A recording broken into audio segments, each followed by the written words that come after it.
On vous souhaite la bienvenue à ericlatour.com. Dans quelques instants, on vous parle d'une proposition avant-gardiste pour rendre la contraception gratuite au Québec. Ça a été déposé par les jeunes du Parti québécois du Haut-Richelieu. Mais d'abord, elle est de Saint-Jean. Elle a participé à Star Academy et vient de représenter sa génération à Zénith.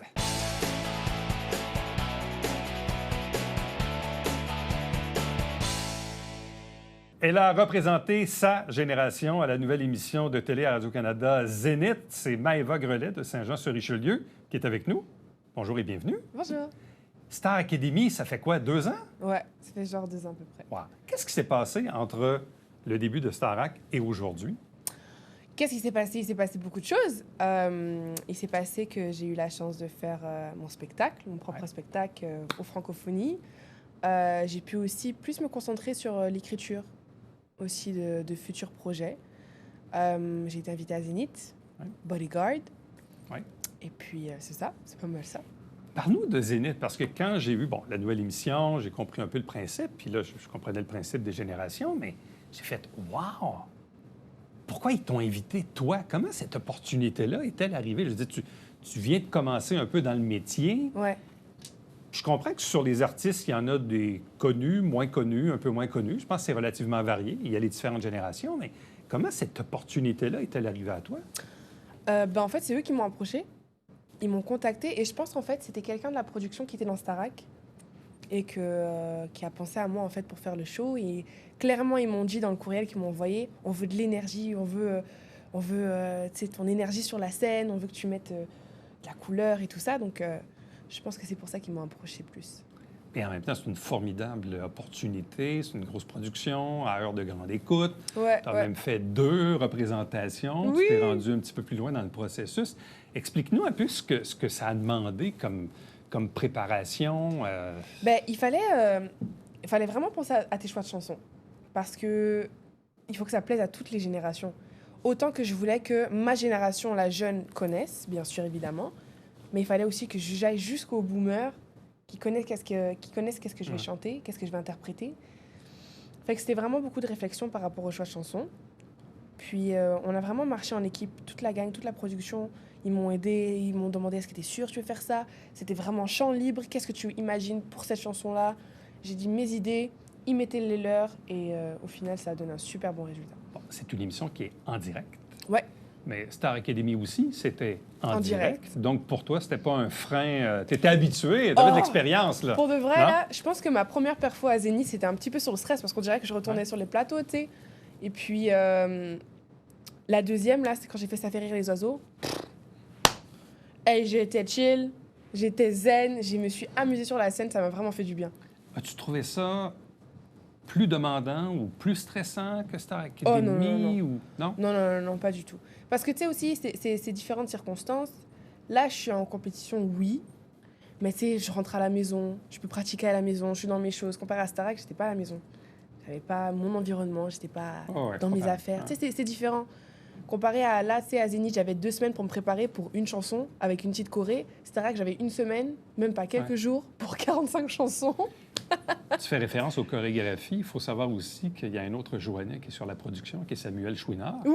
Qui est celui qui guide les danseurs. On l'a déjà reçu ici à l'émission. Il est très, très, très occupé, Samuel, sur beaucoup de projets, notamment celui-ci. Donc, est-ce que Samuel et ses amis t'ont aidé dans la chorégraphie? Mais oui, que Sam, c'est franchement, il est adorable. C'est lui qui a fait la chorégraphie, c'est lui qui était le chorégraphe. Il était aidé par une autre fille qui s'appelle Sarah. Et puis, franchement, ils sont extraordinaires. Vraiment. Quand on arrive à la portion karaoké, ouais. Parce que là, vraiment, là, ça, je comprends qu'il y a 4 choix de chansons, là, mais ça reste que c'est dans la tonalité d'origine. Ouais. Des fois, on peut aimer une chanson, penser qu'on va être capable de la chanter, puis être un peu surpris par la tonalité. Ouais. Toi, comment ça a été, ce volet-là? Mais moi, c'est pas la tonalité qui me faisait peur, c'est les choix de chansons, de les connaître, parce qu'il y avait beaucoup de Québécois. Et moi, je commence OK, je connais le flow, je connais le beat, mais les paroles, je suis pas trop sûre.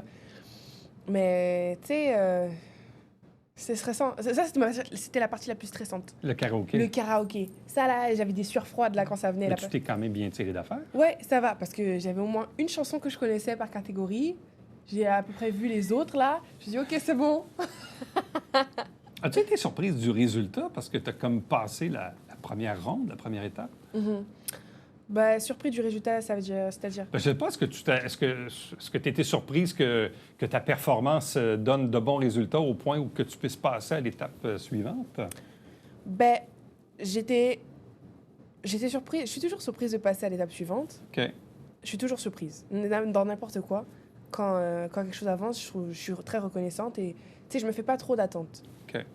Fait que je vis le moment, je me donne à fond et je m'amuse. Et quand tu as vu que tu avais passé à l'autre étape, tu Ben, c'est as sûr réagi ça. comment? Ben, j'étais super excitée, vraiment, que j'allais en demi-finale. Et ce que je trouvais encore le plus excitant, c'est que j'allais pouvoir être avec ma génération. Ouais. Tu sais, c'est sûr que j'allais être en compétition avec eux, mais j'allais performer avec eux.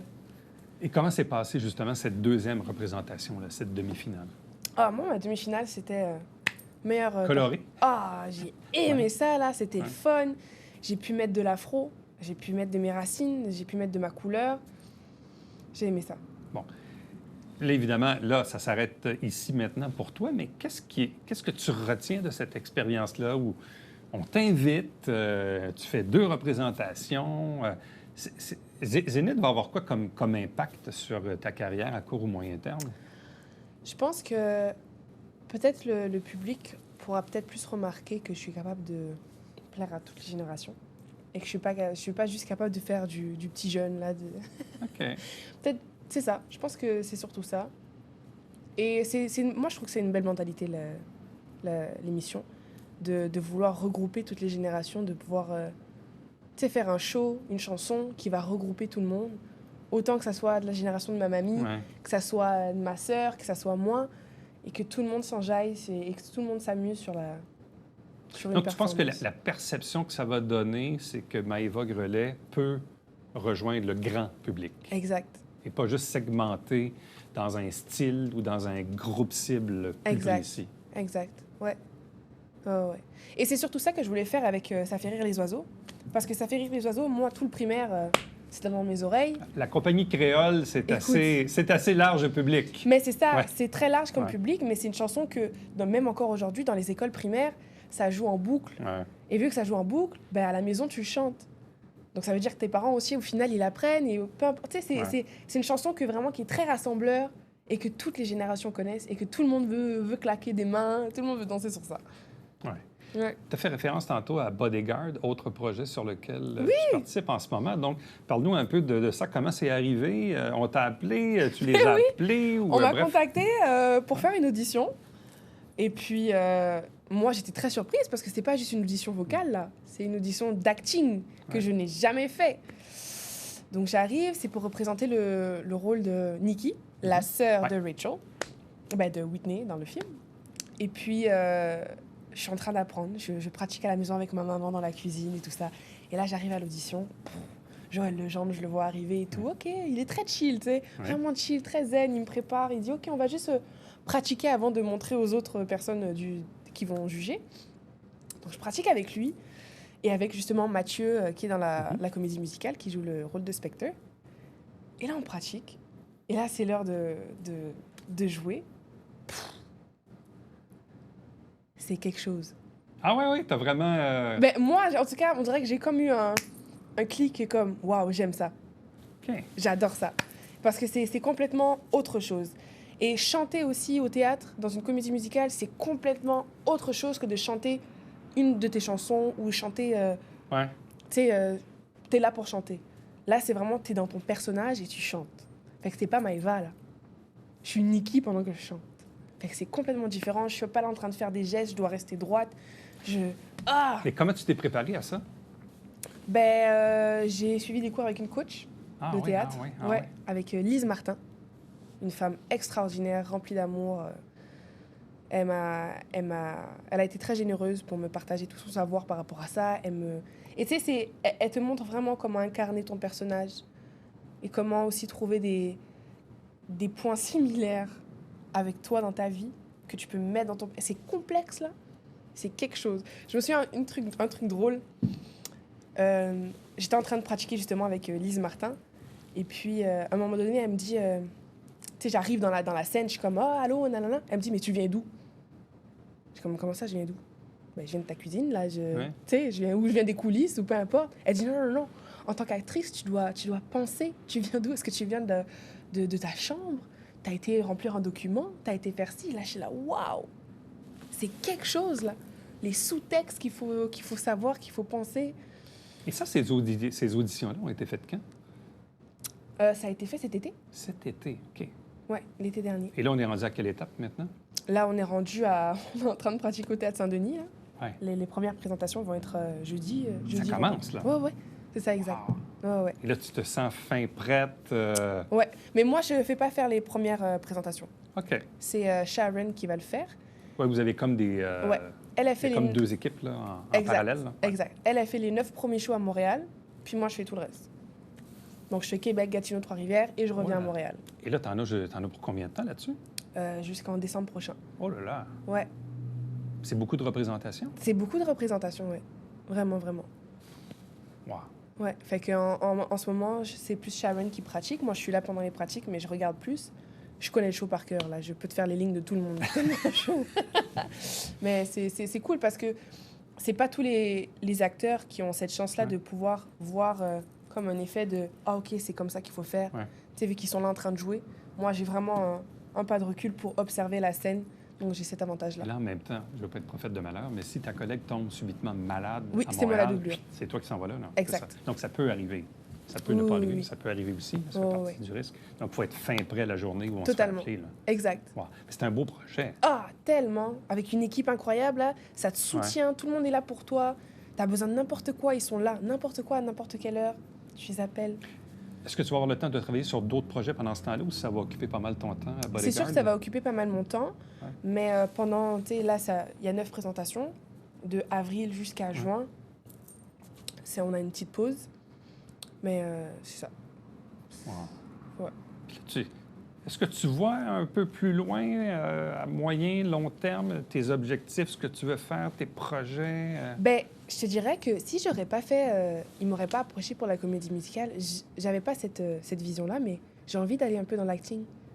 On dirait que là, ça change un petit peu mon, mon chemin que j'aurais voulu prendre, mais là, tu sais, après la comédie, j'aimerais ça prendre peut-être plus des cours par rapport à ça, peut-être trouver une petite agente par rapport à ça. Mais en même temps, ça fait circuler ton nom parce que Starac, c'est une chose, Zénith, 2 fois, là, Bodyguard maintenant. Ouais. Donc, dans l'industrie de la production, télé ou comédie musicale et tout ça, bref, ton nom va se promener, là. Ben oui. Et ça, ça va être porteur probablement et peut-être que tu auras d'autres projets qui vont être proposés par la Ben suite. oui, Là. c'est sûr. On vient de partir la roue, autrement dit. Là. Exact. Ouais. Et t'aimes toujours autant ça, tu es dans ton élément. Ben oui, parce que je continue à chanter dans ça. Tu sais, même dans la comédie musicale, je chante. Fait que c'est le fun, c'est le fun. Ouais. Ben, bravo pour ces belles opportunités qui se présentent à toi. Donc, c'est bon signe. Tu es né sur une bonne étoile, finalement. Écoute. Faut le voir comme ça. Ben, Eva Grelet, merci beaucoup. Bonne merci chance. à vous. Restez avec nous. On vous revient après ceci.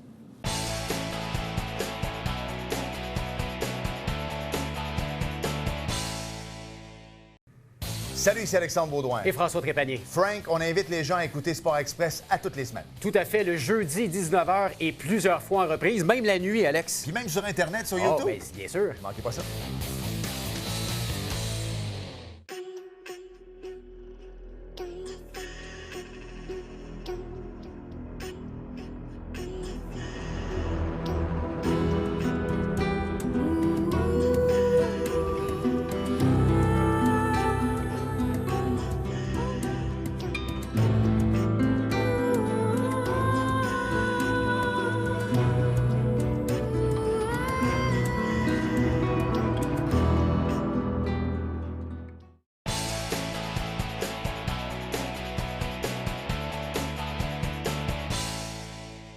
Il y a quelques jours, j'ai reçu un communiqué de presse du Parti québécois et je trouvais le titre très accrocheur. On parlait d'une proposition avant-gardiste effectuée par les jeunes du Parti québécois dans le Haut-Richelieu concernant la contraception. Je souhaitais en apprendre davantage avec la présidente des jeunes du Parti québécois dans le Haut-Richelieu, Marianne Lafleur. Bonjour et bienvenue. Bonjour, merci de l'invitation. Ça fait plaisir. Donc, vous êtes grandement impliqué dans les jeunes du Haut-Richelieu pour le Parti québécois. Vous êtes aussi sur l'exécutif du Bloc dans le comté de Saint-Jean au niveau fédéral. Donc, grandement impliqué, souverainiste, je présume, Évidemment, engagé. Avant qu'on parle du sujet, parlez-nous un peu justement de votre implication. Vous êtes relativement jeune. Qu'est-ce qui fait que vous êtes impliqué politiquement? Je dirais que ça vient de ma famille un peu. Ma grand-mère était très impliquée en politique. C'était une grande militante du Parti québécois. Donc, j'ai baigné un peu là-dedans. Puis, c'est vraiment au cégep, dans mon cours de politique, que ma fibre souverainiste et mon amour pour la politique a évolué. C'est la première fois que j'allais à un cours et que j'avais hâte d'y aller. Donc, j'ai décidé de simplement envoyer un message à ma députée Christine Normandin pour lui dire que je voulais m'impliquer davantage. Puis, quelques jours plus tard, je faisais partie du Forum jeunesse du Bloc québécois de la Montérégie-Ouest. Donc, j'ai commencé là-dedans, puis après ça, souvent, c'est les mêmes gens au PQ et au Bloc un peu. Oh, donc, oui, il y a des vases communicants. Ouais. Donc, je me suis ramassée au PQ. Puis, donc, c'est ça. Je suis dans l'exécutif de Christine Normandin. Je suis aussi au Forum jeunesse national pour le Bloc québécois. Puis, je suis présidente territoriale Jeunes du Haut-Richelieu pour le Parti québécois. Bon, et comment êtes-vous devenue présidente des jeunes du PQ dans le Haut-Richelieu? Oui, en fait, c'est ça. Je suis allée à beaucoup d'événements du Parti québécois en tant que militante. J'avais pas vraiment de poste. Puis on m'a emmené la présidente des jeunes du Parti québécois, Marie-Laurence. Elle me dit qu'il cherchait une présidente territoriale jeune pour le Haut-Richelieu. Puis elle a pensé à moi parce que je m'impliquais beaucoup, je venais souvent aux événements. Puis j'étais déjà au Bloc québécois, donc... Donc tout ça, c'est quoi? On parle des 2-3 dernières années, cette implication plus active, disons? Ça fait environ 2 ans, oui. 2 ans. Bon. Comment arrive... Bon, je comprends qu'il y a parfois des congrès là, dans les différents partis politiques. Et là, arrive cette proposition-là à l'égard de la contraception. D'abord, expliquez-nous un peu le forum dans lequel ça a été présenté. En fait, moi, j'ai vraiment eu l'idée avec la Colombie-Britannique qui a mis cette mesure-là. Ouais. Je ne vais pas faire comme si ça venait de moi complètement. Là. Je l'ai vu dans l'actualité, puis je me suis dit, ça serait une bonne idée d'amener ça au Québec. Puis comment on pourrait mettre ça de l'avant? J'aimerais ça que le Parti québécois se positionne en faveur. Fait que je parlais de ça avec mon ami, puis il m'a dit, « Ah, il y a un congrès bientôt. Tu pourrais l'amener en proposition d'urgence. » Donc, une proposition d'urgence, c'est une proposition liée à l'actualité. Donc, j'ai dit, c'est une bonne idée. Donc, j'ai envoyé ça à la présidente du Haut-Richelieu. Donc, moi, je suis la jeune, mais il y a une présidente du Haut-Richelieu. Elle l'a envoyé au parti en vue du congrès. Puis, il y a un comité de recevabilité qui évalue si c'est une proposition d'actualité. Ouais. Puis, j'ai su le matin même, le samedi matin, ouais. que ça avait été accepté. Donc, j'étais bien contente. Puis après ça, tu as la commission politique qui se positionne en faveur ou en défaveur. Puis, ils ont dit qu'ils étaient favorables. Donc ça influence souvent le vote après ça au Congrès. Là. Mais, ouais. Mais c'est important quand même d'expliquer cette démarche-là. Oui, une idée, on dépose une position, mais là, c'est pas automatique que ça arrive sur le parquet du Congrès national du Il y a quand parti. même quelques étapes avant là, pour être sûr que c'est fait dans les bonnes choses puis que c'est vraiment comme ça correspond aux critères. OK. Donc, Congrès national du Parti québécois, finalement, on apprend le samedi matin que la proposition pourra être présentée, débattue et tout ça. Qu'est-ce que c'est que cette proposition-là, au juste? Bien, c'est simplement une proposition qui est en faveur de l'égalité des sexes. On le voit, là, les droits des femmes sont souvent attaqués, notamment aux États-Unis, les droits en matière de procréation particulièrement. Puis c'est juste une manière de réitérer notre appui à l'avortement et à la contraception. C'est une mesure qui va permettre à l'État d'économiser des millions de dollars, des dizaines de millions de dollars en réduisant les avortements et tous les soins sociaux associés à ça.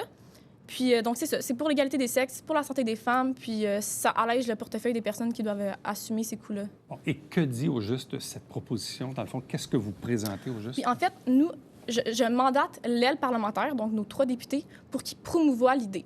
Donc, après ça, c'est sûr qu'il va y avoir un travail de recherche pour savoir quel argent on économiserait exactement.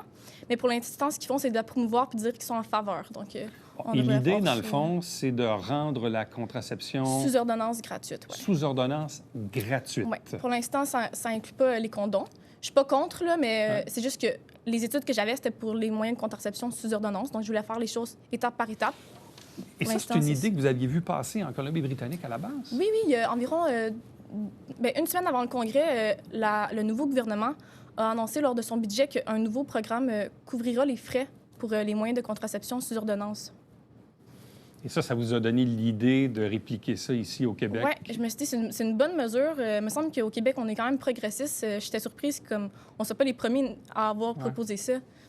Après ça, j'ai Avez-vous fait des recherches là-dessus, à savoir, est-ce que, dans l'histoire récente du Québec, est-ce que d'autres militants politiques, tous partis confondus, ont pu déjà penser à cette idée-là, ou si vraiment c'est très novateur parce que personne n'a jamais... En tout cas, moi, de mémoire, je comprends que là, il y a le programme des médicaments là, payé par le gouvernement depuis plusieurs années, mais de rendre la contraception gratuite, en tout cas, moi, personnellement, j'ai pas souvenir qu'on ait parlé de ça au Québec, là. Mais non, moi non plus. Puis c'est quand même surprenant parce que pourtant, tout est là. Il n'y a quasiment aucun argument, en fait, défavorable à ça. Fait que je comprends pas pourquoi on n'en a pas plus parlé avant, puis pourquoi ça vient tout juste d'arriver. Mais je l'ai pas vu tant que ça, moi non plus, dans les médias, là. Je sais que Québec solidaire s'est positionné en faveur, justement, après l'annonce de la Colombie-Britannique. Ouais. Moi, j'avais déjà proposé ma proposition à ce moment-là, là, fait que ça n'aurait rien changé, oui, parce que tant mieux si plusieurs partis politiques sont en faveur. Là, c'est juste une bonne proposition, puis ça n'aurait rien changé à ce que je la mette de l'avant, mais... Juste pour que les gens comprennent bien, parce qu'en même temps, au Québec, bien, deux choses l'une. Si on est couvert par un régime privé, bien, les médicaments vont être remboursés à hauteur de 70, 80, 90 % selon le régime. Ceux qui sont couverts par la RAMQ, évidemment, sont remboursés, mais encore là, il y a des frais de franchise mensuellement, là, selon... On peut comprendre des fois qu'en jeune âge, on ne prend pas beaucoup de médicaments dans la vie, donc c'est peut-être le seul qu'on prend.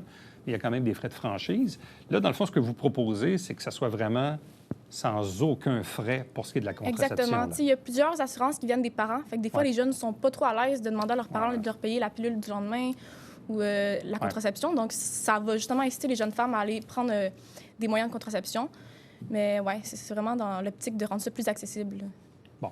Et comment la proposition a-t-elle été reçue sur le parquet du Congrès national? Oui. J'étais quand même confiante que ça allait passer, mais j'ai vraiment été surprise de voir à quel point ça allait passer. Il y a moins de 5 personnes qui ont voté contre, puis on était une grande salle remplie, là. La grande majorité était en faveur. Puis, mais ouais, j'étais vraiment contente, là. Je savais que ça allait comme être relativement bien reçu, mais... Parce que normalement, dans cette dynamique-là, quand on présente quelque chose sur le parquet du Congrès, bon, là, vous expliquez, non, mais ceux qui sont contre peuvent aller parler au micro aussi? Oui. En fait... la proposition a été présentée au tableau. Moi, j'ai été présenter mon argumentaire. Puis il y a eu une seule personne contre. Puis elle, en fait, elle voulait seulement faire un amendement qui était de rendre ça aussi accessible pour les condoms. Mais sinon, il n'y a eu aucun micro contre. Là, sinon. Mais dans les 5 qui ont voté contre, il y en a personne qui a pris le micro pour expliquer pourquoi il votait contre. Exactement, personne. On ne saura jamais trop tôt pourquoi. Oui. Bon. Donc, ça a été quand même un bel accueil. Oui. Bon, là, vous dites que Québec solidaire a une position semblable, ce que je comprends? J'ai vu ça justement quelques jours avant le Congrès, qu'il avait fait des sorties médiatiques pour dire qu'il était en faveur. Là. Bon, est-ce que le chef s'est exprimé là-dessus? Est-ce que Paul Saint-Pierre Plamondon s'est exprimé suite à ça? Ou... je ne l'ai pas vu s'exprimer dans les médias, mais je sais qu'en privé, il était très pour cette mesure-là. Bon. C'est quoi maintenant la suite? Une fois que ça passe les instances du parti, est-ce que vous souhaitez que l'un des 3 députés amène ça à l'Assemblée nationale, que ça fasse son bonhomme de chemin? En fait, c'est pas nécessairement de déposer un projet de loi, parce que ça, c'est quand même complexe. On en a certains qu'on peut déposer, mais c'est vraiment de promouvoir l'idée pour que peu à peu, ça fasse son chemin, puis peut-être que la CAQ se positionne aussi en faveur, puis adopte un projet de loi dans ce sens. Bon. Et ça pourrait peut-être faire des petits ailleurs. Dans le fond, là, je comprends que c'est la Colombie-Britannique. Maintenant, cette proposition-là au Québec, qui va peut-être faire son chemin du côté de l'Assemblée nationale. Mais qui sait, ça pourrait, disons, même peut-être faire d'autres petits au Canada ou ailleurs dans le monde. Oui, c'est vraiment l'optique de justement médiatiser ça pour que l'idée se rende chez les gens, puis qu'ils voient que c'est une bonne idée, puis que la promouvoir, en fait. Là. Bon. Pourquoi le sujet de la contraception vous interpelle autant? En fait, c'est surtout récemment, avec les droits bafoués aux États-Unis en matière d'avortement, j'étais comme, voyons donc qu'on doit encore défendre ça. Ça n'a pas de bon sens. T'sais, moi, toutes les femmes que je connais, on a un moyen de contraception, puis on doit assumer ces coûts-là. C'est une dizaine de dollars par mois, mais ça fait quand même la différence là, parfois. Puis c'est ça. Je trouve que c'est un sujet important qui touche la grande majorité des femmes. Okay, donc ça vous a vraiment touché là, de voir ce qui se passe actuellement aux États-Unis, où on a l'impression parfois que c'est un éternel recommencement, puis bon, ça dépend des États. Oui, puis je suis quand même inquiète que ça se transmette au Canada. T'sais, les conservateurs, il y en a quelques-uns qui sont contre l'avortement, puis des fois, ça m'inquiète que ce bafouement des droits-là aux États-Unis se transmette au Canada. Donc, je trouve que c'est important de le protéger. Dans le fond, ce que vous dites, c'est qu'il faut rester vigilante, parce que c'est pas parce qu'on a acquis quelque chose que ça peut pas revirer de bord. Là. Exactement. C'est vraiment de réitérer nos droits puis de rester vigilant, oui. Bon.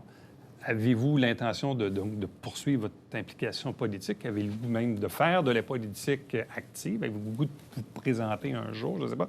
Je comprends que vous avez des études en parallèle. Là, J'ai été candidate aux dernières élections pour le Parti québécois dans Châteauguay. Puis là, cette semaine, c'était le congrès jeune du Bloc québécois, puis j'ai été élue responsable des communications. Donc, c'est un nouveau mandat que j'entame ce mois-ci. Avec, oui, je compte continuer à m'impliquer. Là, vous faites des études en quoi en ce moment? Là, je suis en journaliste. En journalisme? Ouais, exactement. Bon. Vous l'avez pour combien de temps, là? C'est ma deuxième année, il me reste 1 an. Donc, c'est un bac en communication qui m'ouvre plein de portes. Là. Je peux être attachée politique, attachée de presse. Ouais, c'est un domaine qui m'intéresse. Je ne sais pas encore où est-ce que je vais aller par après, mais les communications m'intéressent. J'ai l'impression qu'on va vous entendre et vous revoir probablement dans les dernières années. En même temps, c'est intéressant parce que des fois, on dit à tort que les jeunes s'intéressent peu ou pas à la chose politique, au public. Pourtant, vous êtes l'incarnation que pas du tout, c'est le contraire. Donc, il y a des jeunes qui sont engagés et militants, là. Oui, de plus en plus, je vous dirais, là, on voit une grande vague de jeunes qui commencent à s'impliquer au Parti québécois. En tout cas, là, des jeunes entre 15 et 22 ans qui arrivent et qui disent « je veux m'impliquer ». Donc, oui, c'est bon. On a une belle relève dynamique, je pense. Donc, ça augure bien pour l'avenir. Absolument. Bon. Donc, proposition avant-gardiste, donc des jeunes du Parti québécois du Haut-Richelieu au dernier congrès national du Parti québécois sur la contraception, qui vise à rendre la contraception totalement gratuite. Puis, juste en terminant, parce qu'on parle de contraception, souvent on parle évidemment de pilules, mais parfois aussi il y a d'autres moyens contraceptifs. Est-ce que vous souhaitez que ça puisse même englober au sens plus large que juste la pilule? Oui, ça englobe le stérilet, les pilules, la pilule du lendemain, les pilules contraceptives, les patchs aussi. Donc, tous les moyens de contraception sous ordonnance. Bon. Puis, je reviens à ça, mais le petit amendement qui n'a peut-être pas passé sur les condoms, mais est-ce que vous pensez qu'on devrait aussi un jour inclure également les condoms? Oui, c'est ça. Comme j'ai dit, je suis pas contre. Il faut juste que j'évalue. J'ai pas eu d'études sur ça, combien ça coûterait et tout. Fait que, je comprends. À voir. Là. Bien, Marianne Lafleur, bravo, puis merci et bonne chance pour la suite. Merci à vous. Restez avec nous. On vous revient après ceci.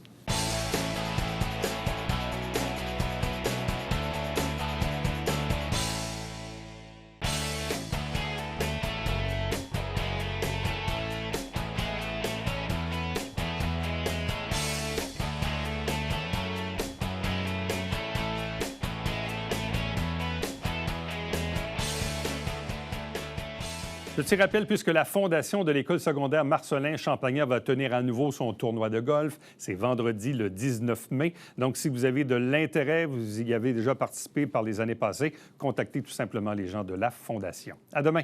Bye-bye.